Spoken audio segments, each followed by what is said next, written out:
جو لوگ کافر ہیں ان کی مثال اس شخص کی سی ہے جو کسی چیز کو آواز دے جو پکار اور آواز کے سوا کچھ نہ سن سکے۔ یہ بہرے ہیں، گونگے ہیں، اندھے ہیں کہ کچھ سمجھ ہی نہیں سکتے۔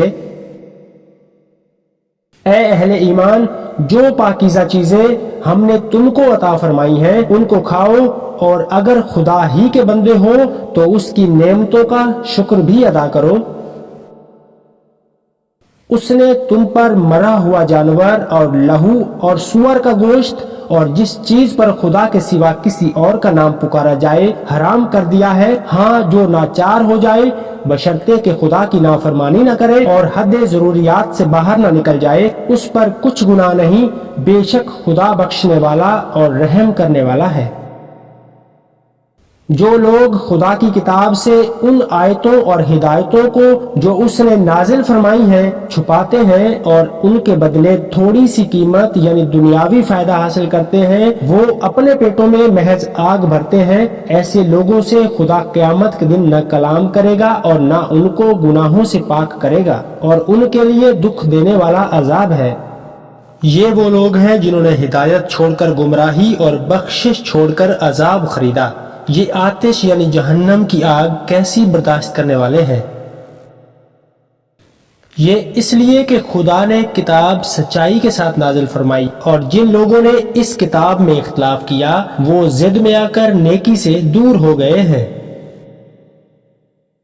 نیکی یہی نہیں کہ تم مشرق یا مغرب کو قبلہ سمجھ کر ان کی طرف منہ کر لو، بلکہ نیکی یہ ہے کہ لوگ خدا پر اور روز آخرت پر اور فرشتوں پر اور خدا کی کتاب پر اور پیغمبروں پر ایمان لائیں، اور مال باوجود عزیز رکھنے کے رشتہ داروں اور یتیموں اور محتاجوں اور مسافروں اور مانگنے والوں کو دیں، اور گردنوں کے چھڑانے میں خرچ کریں، اور نماز پڑھیں اور زکوٰۃ دیں، اور جب عہد کر لیں تو اس کو پورا کریں، اور سختی اور تکلیف میں اور مارکا کارزار کے وقت ثابت قدم رہیں۔ یہی لوگ ہیں جو ایمان میں سچے ہیں، اور یہی ہیں جو خدا سے ڈرنے والے ہیں۔ مومنو، تم کو مقتولوں کے بارے میں قصاص یعنی خون کے بدلے خون کا حکم دیا جاتا ہے، اس طرح کے آزاد کے بدلے آزاد مارا جائے اور غلام کے بدلے غلام، اور عورت کے بدلے عورت، اور قاتل کو اس کے مقتول بھائی کے قصاص میں سے کچھ معاف کر دیا جائے تو وارث مقتول کو پسندیدہ طریقے سے قرارداد کی پیروی یعنی مطالبہ خون بہا کرنا اور قاتل کو خوش خوئی کے ساتھ ادا کرنا چاہیے۔ یہ پروردگار کی طرف سے تمہارے لیے آسانی اور مہربانی ہے، جو اس کے بعد زیادتی کرے اس کے لیے دکھ کا عذاب ہے۔ اور اے اہل عقل، حکم قصاص میں تمہاری زندگانی ہے کہ تم قتل و خون ریزی سے بچو۔ تم پر فرض کیا جاتا ہے کہ جب تم میں سے کسی کو موت کا وقت آ جائے تو اگر وہ کچھ مال چھوڑ جانے والا ہو تو ماں باپ اور رشتہ داروں کے لیے دستور کے مطابق وصیت کر جائے۔ خدا سے ڈرنے والوں پر یہ ایک حق ہے۔ جو شخص وصیت کو سننے کے بعد بدل ڈالے تو اس کے بدلنے کا گناہ انہی لوگوں پر ہے جو اس کو بدلے، اور بے شک خدا سنتا اور جانتا ہے۔ اگر کسی کو وصیت کرنے والے کی طرف سے کسی وارث کی طرفداری یا حق تلفی کا اندیشہ ہو تو اگر وہ وصیت کو بدل کر وارثوں میں صلح کرا دے تو اس پر کچھ گناہ نہیں، بے شک خدا بخشنے والا اور رحم کرنے والا ہے۔ مومنو، تم پر روزے فرض کیے گئے ہیں جس طرح تم سے پہلے لوگوں پر فرض کیے گئے تھے تاکہ تم پرہیزگار بنو۔ روزوں کے دن گنتی کے چند روز ہیں، تو جو شخص تم میں سے بیمار ہو یا سفر میں ہو تو دوسرے دنوں میں روزوں کا شمار پورا کر لے، اور جو لوگ روزہ رکھنے کی طاقت رکھیں لیکن رکھے نہیں وہ روزے کے بدلے محتاج کو کھانا کھلا دیں، اور جو کوئی شوق سے نیکی کرے تو اس کے حق میں زیادہ اچھا ہے، اور اگر سمجھو تو روزہ رکھنا ہی تمہارے حق میں بہتر ہے۔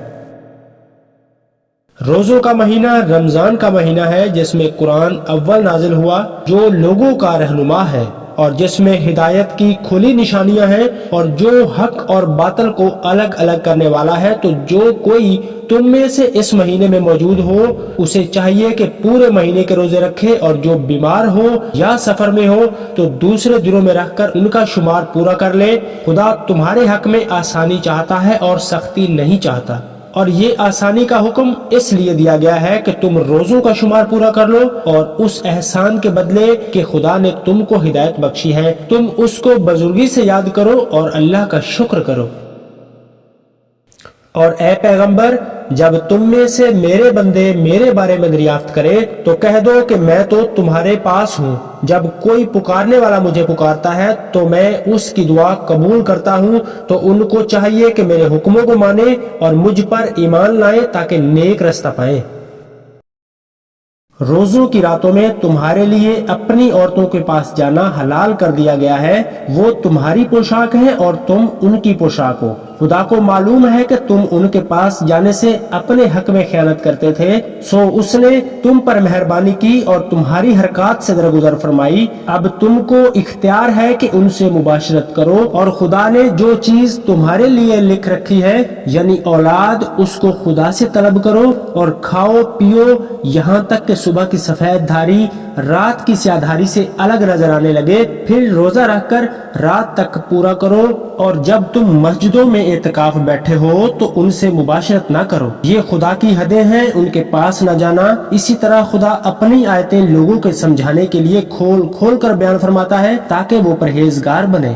اور ایک دوسرے کا مال نہ حق نہ کھاؤ اور نہ اس کو رشوتاً حاکموں کے پاس پہنچاؤ تاکہ لوگوں کے مال کا کچھ حصہ ناجائز طور پر کھا جاؤ اور اسے تم جانتے بھی ہو۔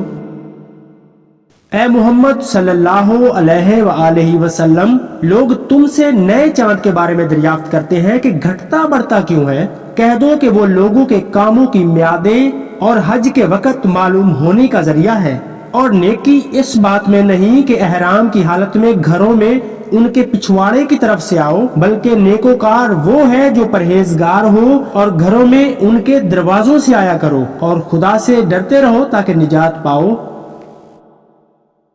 اور جو لوگ تم سے لڑتے ہیں تم بھی خدا کی راہ میں ان سے لڑو، مگر زیادتی نہ کرنا کہ خدا زیادتی کرنے والوں کو دوست نہیں رکھتا۔